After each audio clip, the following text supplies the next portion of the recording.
Hi అండి, welcome to my channel RKS kitchen and blogs. ఈరోజు ఛానల్లో నేను చూపిస్తున్న రెసిపీ వచ్చేసి బెల్లంతో రవ్వ కేసరి ఎలా చేసుకోవాలో చూపిస్తున్నాను.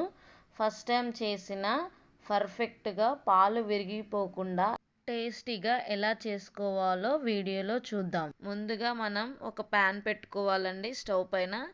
ఇప్పుడు 3 టీ స్పూన్స్ నెయ్యి వేసుకొని, నెయ్యి వేడెక్కిన తరువాత మనం కట్ చేసి పెట్టుకున్న బాదం జీడిపప్పు వేసుకొని బాగా ఫ్రై చేసుకోండి.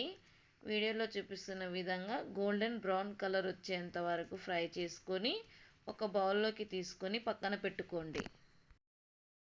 ఇప్పుడు అదే ప్యాన్లో 1 కప్పు బాంబే రవ్వ మీన్స్ ఉప్మా రవ్వ వేసి దోరగా ఫ్రై చేసుకోండి.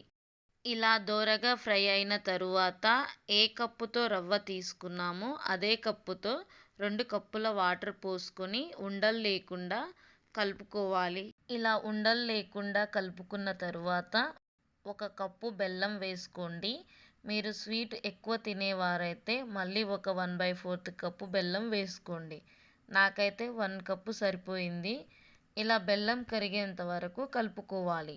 బెల్లం మొత్తం కరిగిన తరువాత 3 కప్పుల పాలు పోసుకోండి. కానీ ఒకేసారి 3 కప్స్ మిల్క్ వేయకూడదు. వీడియోలో చూపిస్తున్న విధంగా 1 కప్పు పాలు వేసి మిక్స్ చేసిన తరువాత మళ్ళీ ఇంకో కప్పు పాలు పోసుకోవాలి. అప్పుడే మనకు పాలు విరగకుండా ఉంటాయి. ఇప్పుడు కట్ చేసిన 1/4 కప్పు కొబ్బరి ముక్కలు అలాగే దంచిన యాలకుల పొడి వేసుకొని బాగా ఒకసారి కలుపుకోండి. ఇలా దగ్గర పడేంత వరకు కంటిన్యూస్గా కలుపుకోవాలి. వీడియోలో చూపిస్తున్న విధంగా ఇలా ప్యాన్ నుండి సపరేట్ అవుతుందన్నప్పుడు మనం ముందే ఫ్రై చేసి పెట్టుకున్న బాదం పప్పు జీడిపప్పు వేసి బాగా వన్స్ కలుపుకొని ఒక బౌల్లోకి తీసుకొని సర్వ్ చేసుకుంటే ఎంతో టేస్టీ అయిన రవ్వ కేసరి రెడీ. ఇలా హెల్దీగా రవ్వ కేసరి చేసి పెట్టండి. ఈ వీడియో మీకు నచ్చినట్లయితే లైక్ చేయండి. అలాగే మీరు ట్రై చేసి ఎలా వచ్చిందో కామెంట్ చేయండి. నా ఛానల్ని సబ్స్క్రైబ్ చేసుకోండి. Thanks for watching.